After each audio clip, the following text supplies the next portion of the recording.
Assalomu alaykum, qadrli kuzatuvchilarimiz. Xudo xolasa, oldingi apparatlarimizdan kelib qoldi. Bu apparatimiz yomg'irda qolib ketib qolib, motorga suv o'tib, admotkalar o'ramasa bo'lmaydigan holatga kelib qolgan ekan. Admotka yangi o'radik. Tepa past qachonlar yangi o'rnatdik. Xudo xolasa, yangi kondensatorlar mosladik. Voltmetr ham ko'rsatmay qolibdi ekan. Yangi voltmetrda ham uстановка qildik, xudo xolasa. İşlashini ko'ramiz. Bismillahirrohmanirrohim. İşlash holati. Qancha oldin zavoddan qana holatda chiqqan bo'lsa, o'sha holatga qaytdi boramiz.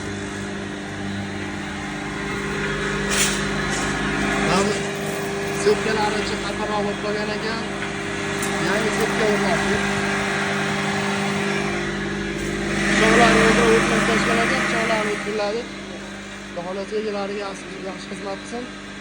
Apparatni egalariga berib olamiz.